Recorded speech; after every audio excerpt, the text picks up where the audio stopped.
మొదటగా త్రివేణి సంగమం వద్ద ప్రారంభించినటువంటి మా టూరు అంటే గోదావరి ప్రాణహిత అంతర్వాహినిగా ఉన్నటువంటి సరస్వతి నదులు కలిసి మేడిగడ్డ వైపు నుండి రాజమండ్రి సముద్రం వైపు ప్రయాణించేటువంటి ఆ స్ట్రాటజిక్ లొకేషన్ నుండి ప్రారంభించినటువంటి మా టూరు ఈ కాళేశ్వరంలో భాగంగా నిర్మాణం చేసినటువంటి వివిధ బ్యారేజీలు, పంప్ హౌజులు, రిజర్వాయర్లు, కాలువలు, పంట పొలాలకు సంబంధించినటువంటి డిస్ట్రిబ్యూటరీ కెనాల్స్ వీటన్నిటి మీదుగా కొనసాగింది. అది కాళేశ్వరం యొక్క త్రివేణి సంగమం. కాళేశ్వరం ఒక గొప్ప పుణ్యక్షేత్రం. అది త్రివేణి సంగమం. అది ఆ ముక్తీశ్వరుడు సాక్షిగా గోదావరి ప్రాణహిత సరస్వతి కలిసేటువంటి ఒక ప్రదేశం. ఆ గోదావరిని ప్రాణహిత కలిసేటువంటి ఆ పాయింట్లో సుమారుగా 281 టీఎంసీల నీటి లభ్యత ఉంటుంది కాబట్టి అక్కడే నీరు ఎక్కువగా లభిస్తుంది కాబట్టి ఆ పాయింట్ని ఎంచుకొని కాళేశ్వరం యొక్క ప్రాజెక్ట్ని రూపకల్పన చేయడం జరిగింది. ఈరోజు చాలామంది తుమ్మడిహెట్టి దగ్గర ఎందుకు కట్టలేదు, మీరు ప్రాణహిత గోదావరిలో కలిసిన తర్వాత ఎందుకు కట్టిందని అడుగుతున్నారు. మేము అక్కడ చూసి వచ్చింది ఏంటంటే అసలు ప్రాణహిత కలవకముందు తక్కువ నీరు ప్రవహిస్తున్నది గోదావరిలో, ప్రాణహిత కలిసిన తర్వాత ఎక్కువ నీరు ప్రవహిస్తున్నది. దీనికి పెద్దగా టీఎంసీలు కులమానాలు వీటికి టెక్నికల్ పాయింట్స్ అవసరం లేదు. కామన్ సెన్స్ సంబంధించినటువంటి అంశం. ఒక నది ఇంకో నదిలో కలిసిన తర్వాత ఆ నది ప్రవాహం ఈ నది ప్రవాహం కలిసిన తర్వాత ఎక్కువ నీటి లభ్యత ఉంటుంది. ఇది జస్ట్ కామన్ సెన్స్ సంబంధించినటువంటి అంశాన్ని మేము స్వయంగా అక్కడ చూడడం జరిగింది. ఆ త్రివేణి సంగమం నుండి కొంచెం మీదకి వెళ్తే అక్కడ మేడిగడ్డ బరాజ్ ఉంది. సుమారుగా 2219 క్యూసెక్కుల నీళ్లు ఒక్కొక్క పంప్ హౌస్ నుండి విడుదలవుతూ ఉంటాయి. 17 పంప్ హౌజులు ఉంటాయి ఈ బరాజ్కి. 85 పిల్లర్లు ఉంటాయి. 85 పిల్లర్లు కలిగినటువంటి ఈ బరాజు నిర్మాణానికి సుమారుగా 4,500 కోట్లు ఖర్చు కావడం జరిగింది. ఈ 85 పిల్లర్లో ఒక 2 పిల్లర్లకు చీరికలు ఉన్నాయి. కొంచెం మన ఇల్లు కడితే ఎట్లయితే కొన్ని రోజుల తర్వాత చీరికవాసు చూస్తామో ఆ రకంగా ఈ పిల్లర్లో కూడా కొంత చీరికలు ఉన్నాయి 2 పిల్లర్లకి. ఈ 2 పిల్లర్లను చూపెట్టి మొత్తం కాళేశ్వరం కుంగిపోయిందని చెప్పి ఈరోజు ప్రచారం చేస్తూ ఉన్నారు. మీరు చూడొచ్చు ఎంత అద్భుతంగా ఆ మేడిగడ్డ నిట్టారుగా నిలబడ్డదో మీరు చూడొచ్చు. మేము పోయే సమయానికి 10 లక్షల క్యూసెక్కుల నీటి ప్రవాహాన్ని మేము చూసినాం. అంటే సుమారుగా ఒక 100 టీఎంసీల నీళ్లు గోదావరి నుండి అటు పోలవరం వైపు ప్రయాణం చేస్తూ ఉన్నాయి. గోదావరి పరవళ్ళు దొక్కుతూ ఉంటే కూడా అది నిటారుగా నిలబడ్డది. ఆ బరాజు నుండి కొంచెం ముందుకొస్తే అక్కడ మేము కన్నేపల్లి లక్ష్మీ పంప్ హౌస్ని చూసాం. ఆ లక్ష్మీ పంప్ హౌస్కు 17 పంపులు ఉన్నాయి. ఒక్కొక్క పంపు 2219 క్యూసెక్కుల నీటిని పంపు చేస్తుంది. 40 మెగావాట్ల కెపాసిటీ ఉన్నటువంటి పంపు. 7 పంపులు అంటే 680 మెగావాట్ల కెపాసిటీతోని అవి నీటిని పంపు చేస్తాయి. ఇక్కడ ఉన్నటువంటి నీరును పంపు చేసి మనం అన్నారంకి పంపిస్తాం.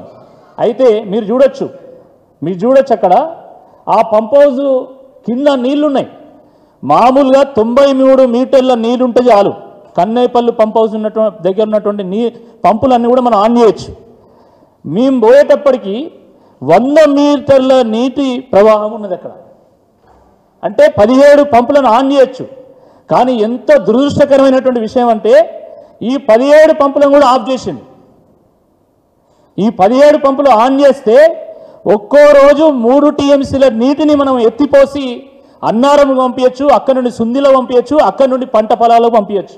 కానీ మీరు చూడొచ్చు ఆ పంపులన్నీ కూడా ఆఫ్ ఉన్నాయి. అక్కడి నుండి మేము అన్నారం బరాజ్కి వెళ్ళినాం.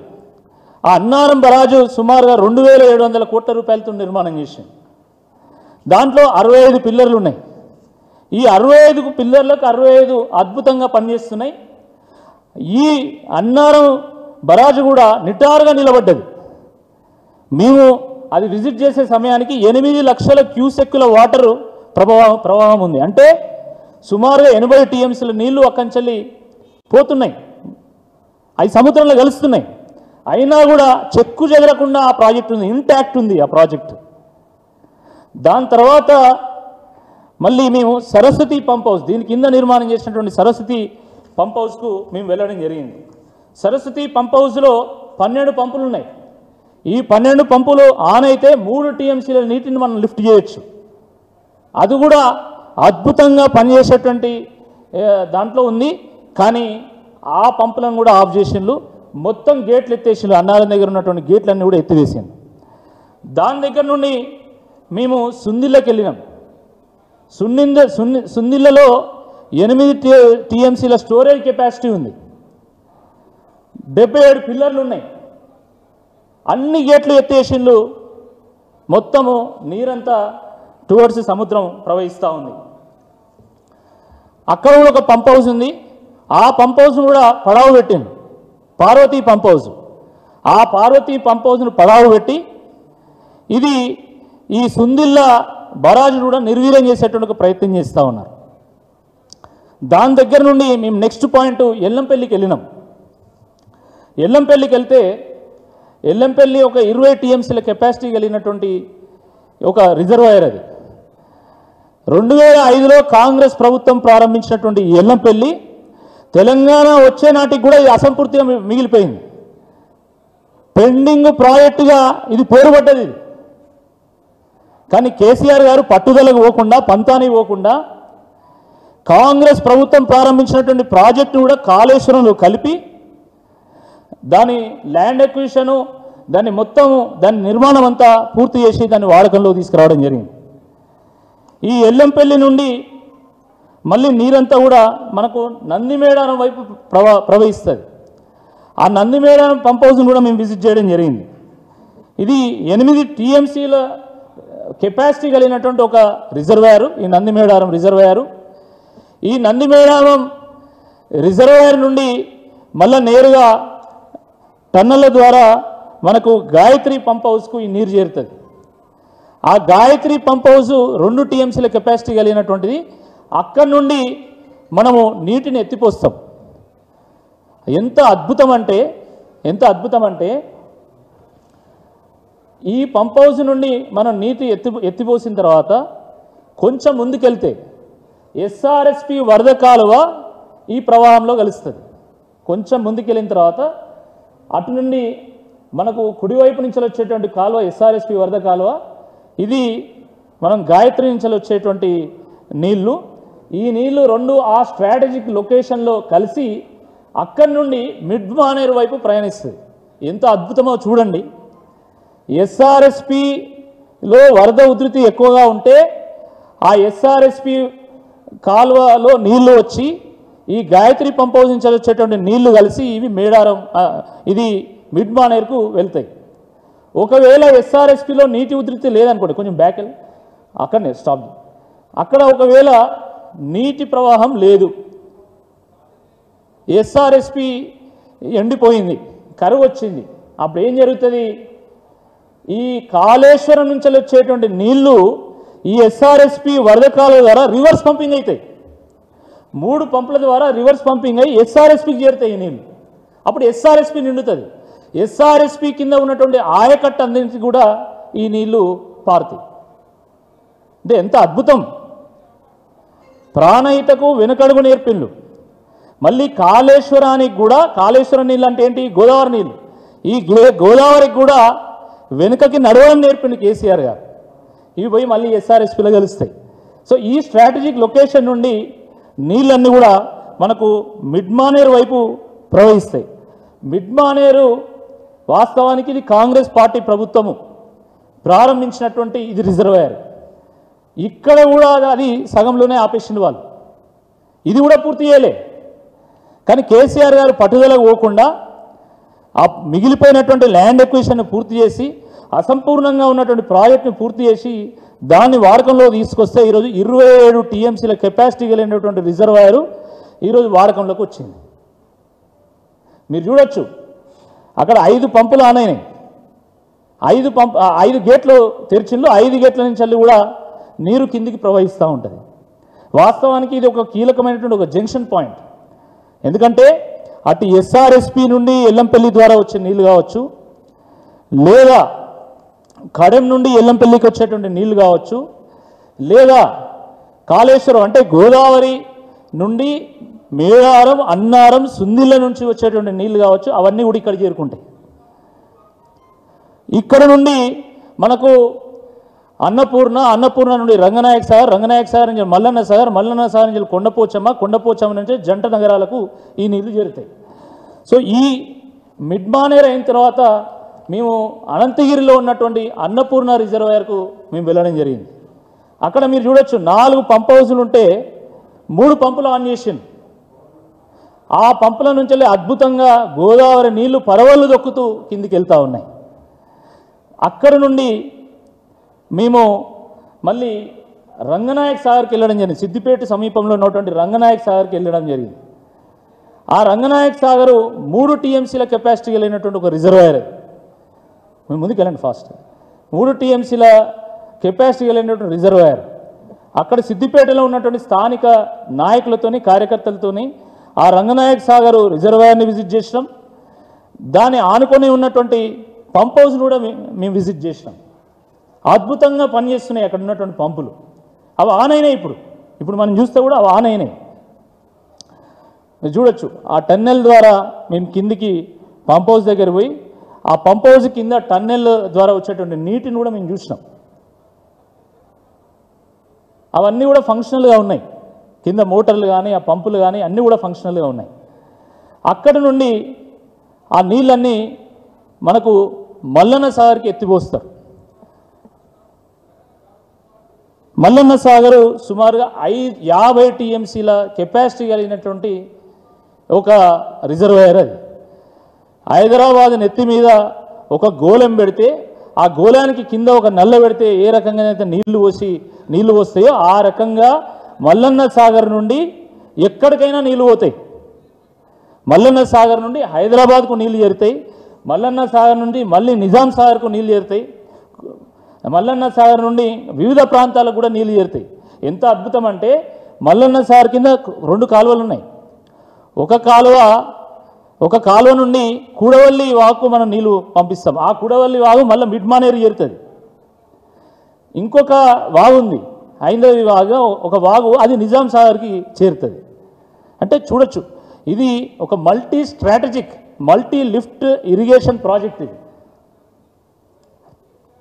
ఈ మల్లన్న సాగర్ నుండి మేము కొండపోచమ్మకి వెళ్ళినాం. ఆ కొండపోచమ్మ 15 టీఎంసీలు కలిగినటువంటి ఒక రిజర్వాయర్. వాస్తవానికి అక్కడెక్కడ గుట్టలు లేవు. అది ఒక లోయ లాంటి ప్రాంతం కూడా కాదు. న్యాచురల్ ఫార్మేషన్ కాదు, మ్యాన్ మేడ్ ఫార్మేషన్.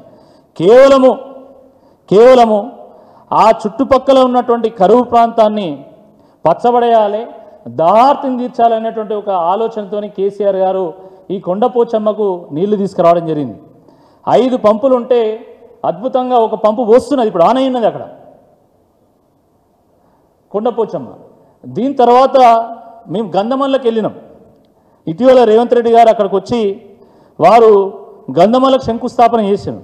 వాస్తవానికి గంధమల్లను కేసీఆర్ గారు ఒక విజన్తోని దాన్ని రూపకల్పన చేస్తే మనం అన్ని రిజర్వాయర్లు కడుతూ అక్కడికి వచ్చేసరికి టర్మ్ ఎండ్ అయిపోయింది. అది అక్కడనే ఆగిపోయింది. ఇటీవల రేవంత్ రెడ్డి గారు ఆ గంధమల్లకు వెళ్ళడం జరిగింది. మేము అక్కడ కూడా వెళ్ళినాం.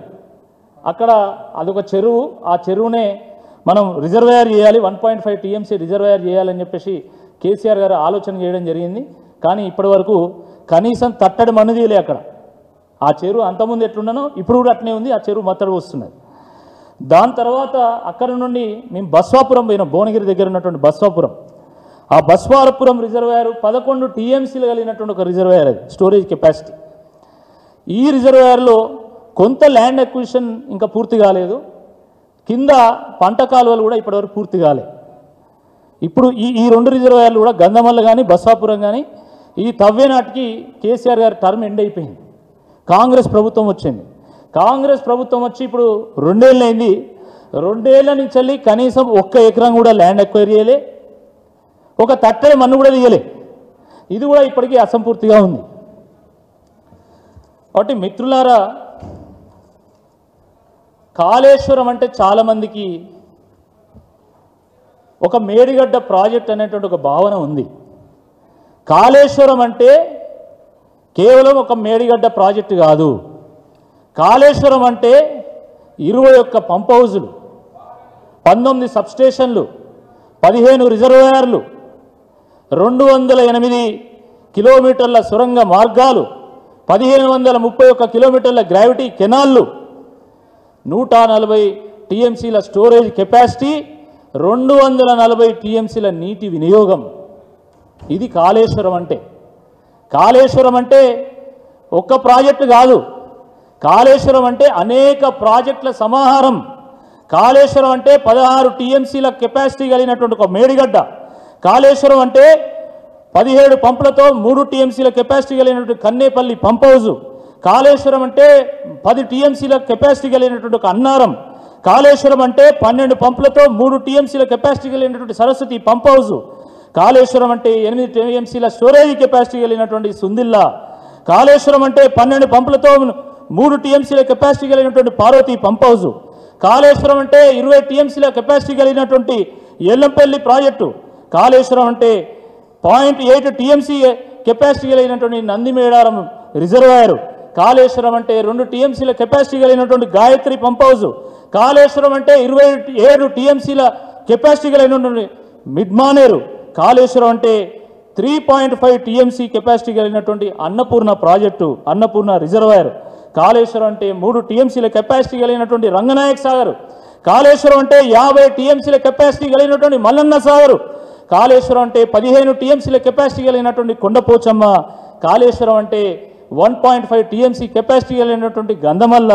కాళేశ్వరం అంటే 11 టీఎంసీల కెపాసిటీ కలిగినటువంటి బసవేశ్వరం, బస్వాపూర్ ప్రాజెక్టు. ఇది కాళేశ్వరం అంటే. కాళేశ్వరం అంటే ఒక్క ప్రాజెక్టు కాదు, ఒక రిజర్వాయర్ కాదు, ఒక పంప్ హౌస్ కాదు. కాళేశ్వరము ఈ ప్రాంత కరువును కడదేర్చినటువంటి, ప్రజల కష్టాలను తొలగించినటువంటి, ఈ ప్రాంత కన్నీళ్లను తుడిచినటువంటి ఇది ముక్తీశ్వరం. తెలంగాణ గోసకు ముక్తిని కలిగించినటువంటి, ముక్తిని ప్రసాదించినటువంటి ఒక ముక్తీశ్వరం. కాళేశ్వరం ఒక ప్రాణేశ్వరం. కాళేశ్వరం జల కళేశ్వరం. కాళేశ్వరం తెలంగాణ జల భాండాగారం ఇది. కానీ దురదృష్టకరమైనటువంటి విషయం ఏంటంటే, కాళేశ్వరాన్ని ఒక మేడారంకు 85 పిల్లర్లు కలిగినటువంటి మేడారంలో ఒక 2 పిల్లర్లు కుదించి ఇదే కాళేశ్వరం అని చెప్పి ఈరోజు కాంగ్రెస్ పార్టీ డప్పు కొట్టి మరీ ప్రచారం చేస్తూ ఉన్నది. ఇది చాలా దురదృష్టకరం. మేము కాళేశ్వరం ప్రాజెక్టును విజిట్ చేసినప్పుడు అక్కడ మేడిగడ్డ మీద కానీ, సుందిల్లా కానీ, అన్నారంలో ఉన్నటువంటి ఒక్కొక్క పిల్లర్ని చూస్తున్నప్పుడు ఒక్కొక్క అమరవీరుడికి ఒక స్మారక స్తూపాన్ని నిర్మించినట్టుగా మాకు కనబడ్డది. ఈ ప్రాంత గోస తీరాలి, ఈ కరువును పారదోలాలి, బీడుపడ్డ ఈ తెలంగాణ పచ్చబడాలి, ఆకలి కేకల తెలంగాణ అన్నపూర్ణ తెలంగాణగా మారాలి, మా జీవితాల్లో వెలుగులు రావాలి అని చెప్పి ప్రాణాలు పణంగా పెట్టి చివరకు ప్రాణాలు కూడా అర్పించినటువంటి ఒక్కో అమరవీరుడికి ఒక్కో స్తూపంలా కేసీఆర్ గారు ఒక్కో పిల్లర్ని కట్టిండు. అక్కడ చూసినటువంటి ఒక్కొక్క బాహుబలి మోటార్ని చూస్తే ఆ రోజు ఒక కేసీఆర్ గారు, ఒక జయశంకర్, ఒక కాళోజీ ఇలాంటి తెలంగాణ పోరాట యోధుల యొక్క తపన ఆ బాహుబలి మోటార్లలో మాకు కనబడ్డది. తెచ్చిన తెలంగాణ తెరులుగా వద్దనేటువంటి ఒక తపన దాంట్లో కనబడ్డది. ఎంతో ఆతృతతోని, ఎంతో తపనతోని ఒక ప్రాజెక్టును కేసీఆర్ గారు నిర్మాణం చేస్తే ఏం తొందర వచ్చింది, ఎందుకు మీరు ఇంత తొందరగా ప్రాజెక్టు కట్టిందని చెప్పి నిన్న మంత్రులు మాట్లాడుతున్నారు. సిగ్గుండాలే మంత్రులకు. 60 ఏళ్ళు కరువును చూసింది ఈ ప్రాంతం. ఎన్నో ఆత్మహత్యలు, ఎన్నో వలసలు, ఎంతో కరువు. ఆ తపనతోని మనము తెలంగాణ తెచ్చుకుంటే ఇంత తొందరైంది మీరు ప్రాజెక్టులు కట్టలే. 60 ఏళ్ళు మీరు కట్టలే, 6 ఏళ్లలో మేము కడితే తొందరైందని మాట్లాడతారా? అంటే ప్రాణాలకు విలువ లేదా?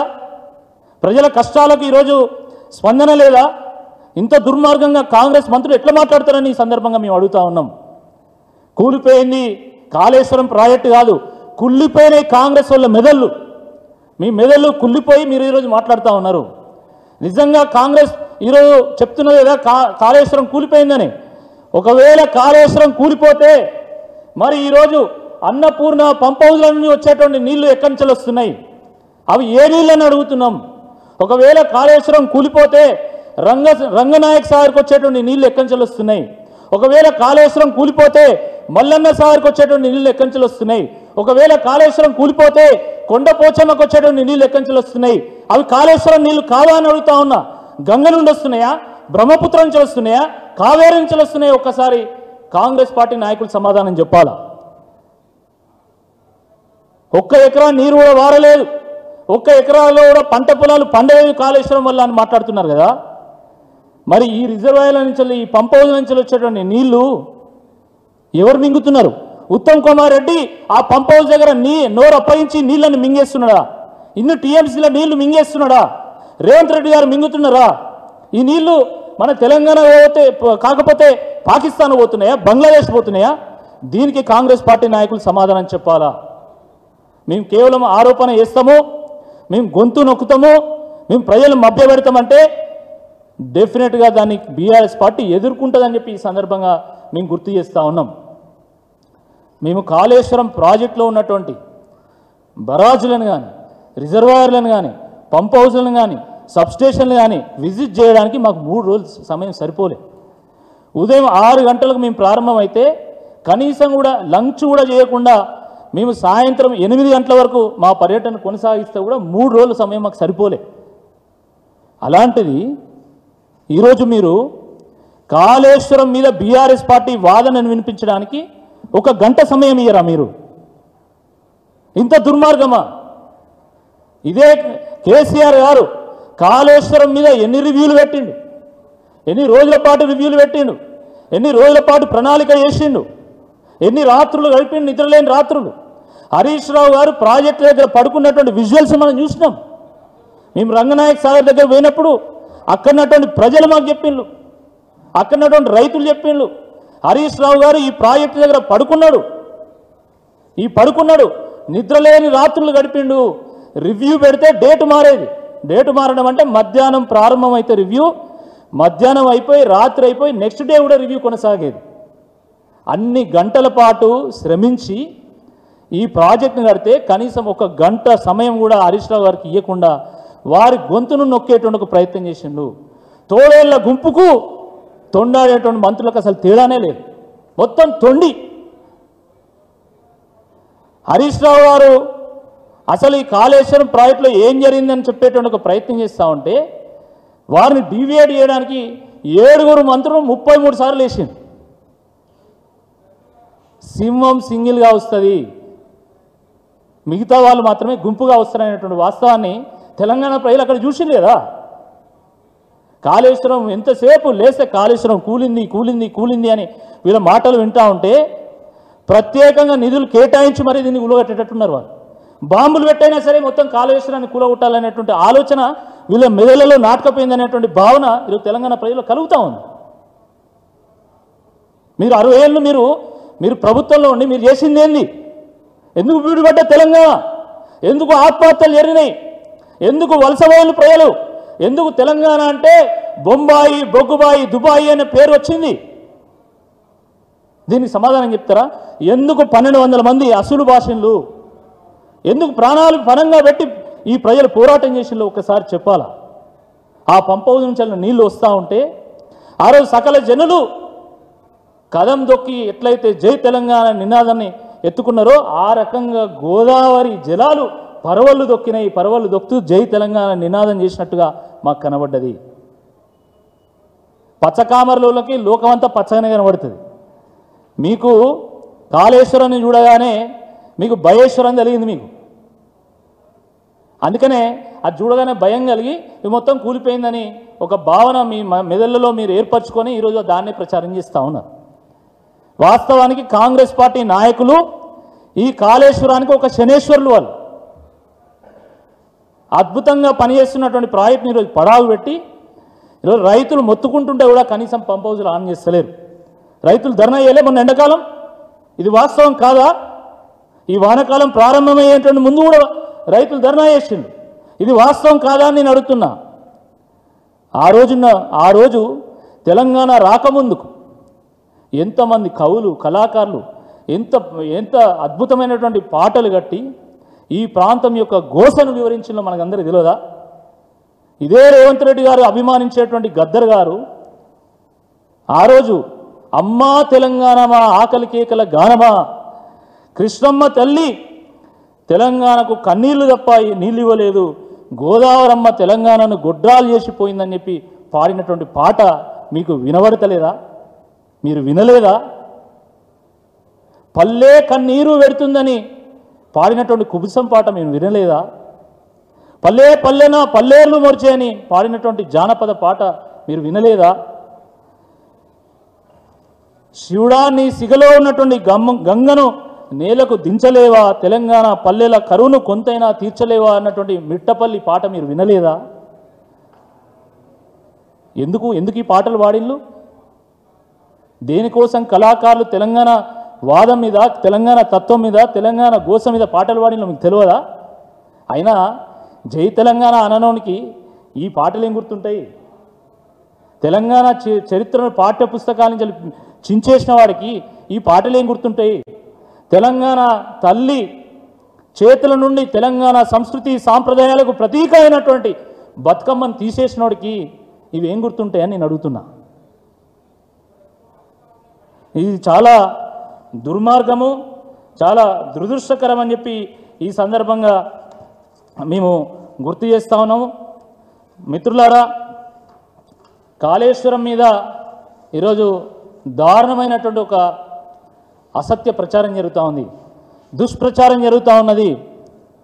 కాళేశ్వరంలో 2 పిల్లర్లు కుంగితే ఆ కుంగినటువంటి పిల్లర్లను పట్టుకొని ఈ తెలంగాణకు మెయిన్ పిల్లర్ అయినటువంటి కేసీఆర్ గారిని కుంగదీసి తెలంగాణ తత్వాన్ని కూల్చేటువంటి ఒక ప్రయత్నం చేస్తూ ఉన్నారు. తెలంగాణకు జీవనాధారమైనటువంటి, తెలంగాణకు జీవనాడి అయినటువంటి, తెలంగాణ వ్యవసాయానికి జీవధార అయినటువంటి, కల్పతరువు అయినటువంటి ఈ కాళేశ్వరాన్ని శాశ్వతంగా మట్టుబెట్టడానికి ఈరోజు కాంగ్రెస్ పార్టీ కుట్ర చేస్తూ ఉన్నది. దీన్ని రాష్ట్ర ప్రజలు, మరీ ముఖ్యంగా మేధావులంతా కూడా గమనించాల్సిందిగా ఈ సందర్భంగా మేము కోరుతా ఉన్నాం. చాలా దురదృష్టకరమైనటువంటి ఒక విషయం ఇది.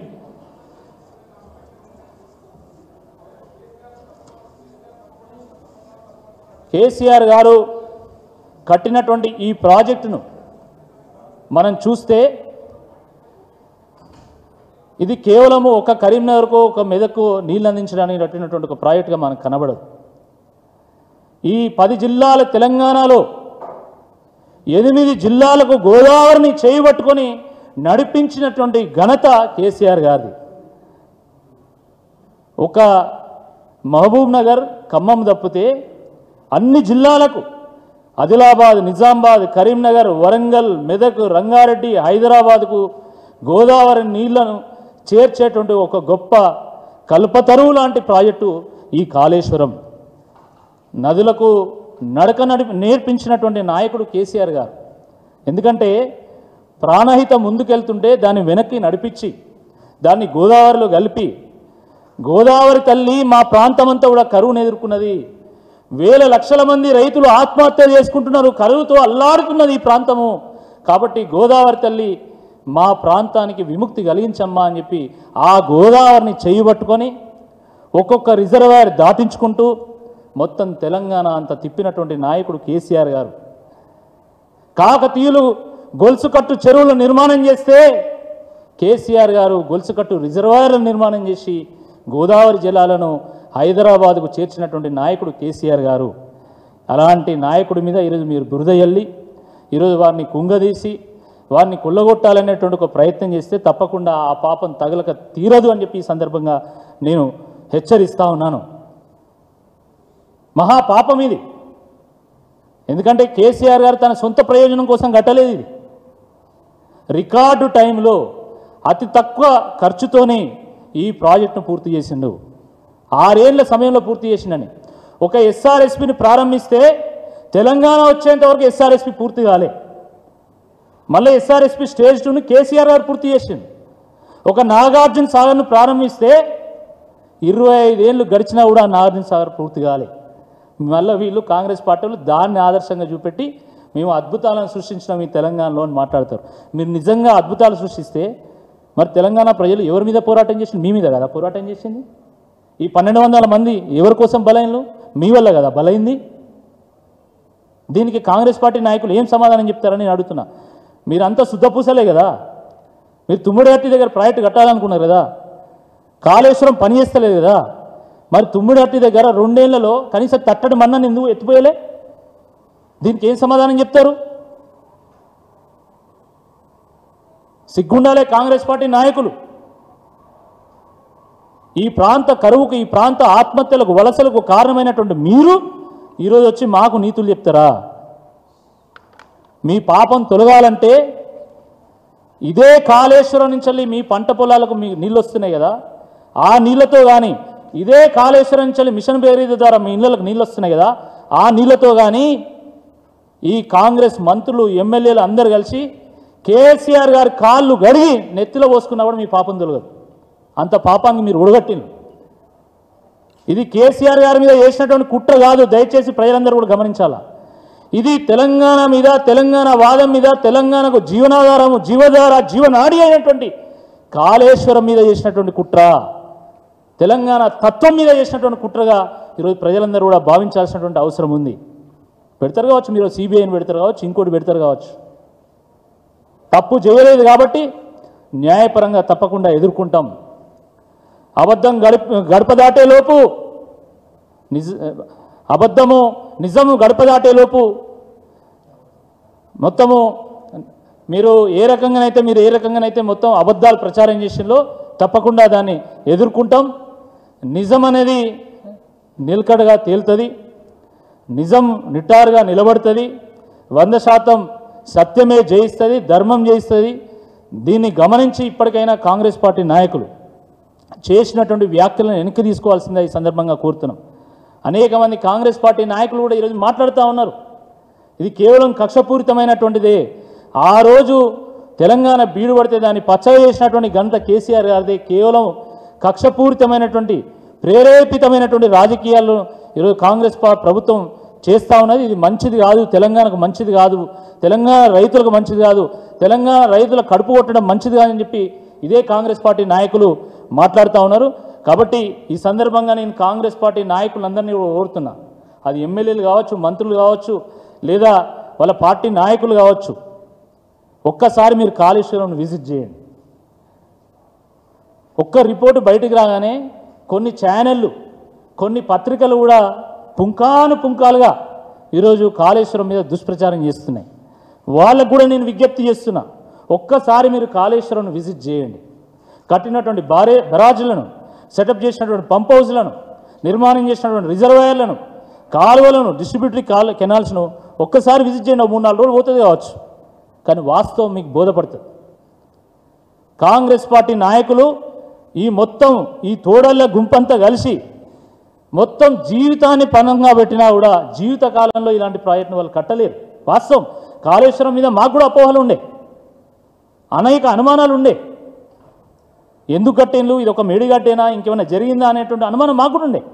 కానీ కాళేశ్వరం ప్రాజెక్టును విజిట్ చేసిన తర్వాత అన్ని అపోహలు తొలగిపోయినాయి, అన్ని అనుమానాలు నివృత్తి అయినాయి. కాబట్టి ఈ సందర్భంగా నేను కాంగ్రెస్ పార్టీ నాయకులను అందరినీ కూడా విజ్ఞప్తి చేస్తున్నా. చూడనటువంటి టీఆర్ఎస్ పార్టీ నాయకులను, కార్యకర్తలను కూడా కోరుతున్నా, ఒక 3-4 రోజులు మీరు ఒక టూర్ పెట్టుకోండి. టూర్ పెట్టుకుంటే మొత్తం చూస్తే మనం వాస్తవాలు ప్రజలకు వివరించగలుగుతాం. అదేవిధంగా కాంగ్రెస్ పార్టీ నాయకులకు, కార్యకర్తలకు తెలంగాణ తత్వం కూడా బోధపడుతుంది. దేనికోసం కొట్లాడండి కేసీఆర్ గారు, ఆ తెలంగాణ తీసుకొచ్చి ఏ రకంగా ఈ పంట పొలాలను పచ్చబడేసిండో కూడా వాళ్ళకి తత్వం బోధపడుతుంది. మేము కేవలం ఈ ప్రాజెక్టులే చూడలే, ఈ ప్రాజెక్టుల కింద ఉన్నటువంటి పంట పొలాల్లో పనిచేస్తున్నట్టు రైతులను కలిసినాం. మేము అక్కడ స్థానికులతో చర్చ చేసినాం. మేము అడిగినాం నిజంగా ఇది మీకు ఉపయోగపడ్డదా, అంతకుముందు ఎట్లా ఉండే ఈ ఊర్లు, ఇప్పుడు ఎట్లా బాగుపడ్డాయి, నిజంగా బాగుపడ్డాయా, ఏమైనా నష్టం జరిగిందా అంటే ప్రతి ఒక్కరు కూడా కేసీఆర్ మా దేవుడు, కేసీఆర్ వచ్చినాక బీడుపడ్డటువంటి మా భూములు పచ్చబడ్డాయి, 800 ఫీట్ల లోతు బోరేసినా కూడా మాకు నీళ్ళు పడకపోయేది. కానీ ఈరోజు బోర్లు పడుతున్నాయి, కాలువల నుంచి నీళ్ళు వస్తున్నాయి, వాగులలో నీళ్ళు వస్తున్నాయి. మంచిగా అద్భుతంగా 2 పంటలు తీస్తాం మేము అని చెప్పి రైతులు మాట్లాడడం జరిగింది. ఈ వీడియోలో కూడా ఉన్నాయి, చాలామంది రైతులతో మేము మాట్లాడింది కూడా ఉన్నది. చాలా లెందీగా ఉందని చెప్పి కేవలం కొన్ని కీ కాంపోనెంట్స్ మాత్రమే మేము చూపేటటువంటి ఒక ప్రయత్నం చేసినాం. దీనికి సంబంధించినటువంటి అన్ని వీడియోలు కూడా బీఆర్ఎస్ పార్టీ సోషల్ మీడియా ద్వారా, మా సోషల్ మీడియా ద్వారా కూడా మేము ప్రజలకు చేరవేసేటువంటి ఒక ప్రయత్నం చేస్తాము. కాబట్టి కాంగ్రెస్ పార్టీ నాయకులు ఇకనైనా మానుకోవాలి. ఈరోజు కోర్టులు ఏం చెప్తున్నాయో కూడా గమనించాలా. ఈరోజు కోర్టు ఇచ్చినటువంటి రూలింగ్ ఏదైతుందో విచారణ జరిగేంత వరకు చర్యలు చేపట్టేటువంటి రూలింగు ఇది మా బీఆర్ఎస్ వాదనను సమర్థించేటువంటి ఒక రూలింగ్గా ఈరోజు చూడాలి. ఎందుకంటే మేమేం చెప్తున్నాము, ఆ ఘోష్ కమిషన్ రిపోర్ట్ అంతా ట్రాష్ రిపోర్టు, దాంట్లో వాస్తవాలు లేవు. కాంగ్రెస్ పార్టీ ఇచ్చినటువంటి రిపోర్టును వాళ్ళు రాసిచ్చిపోయిందని చెప్పి మేము వాదించినాము. కాబట్టి దీని ఆధారంగా తీసుకున్నటువంటి చర్యలు చెల్లవని చెప్పి మేము వాదించినాము. దాన్ని ఈరోజు కోర్టు సమర్థించి మరి ఈరోజు వ్యాఖ్య చేసింది. కాబట్టి ఇప్పటికైనా కాంగ్రెస్ పార్టీ నాయకులు 2 చెంపలు వేసుకుంటే వాళ్ళ పాపం తొలగిపోతుందని చెప్పి ఈ సందర్భంగా నేను కోరుతున్నాను.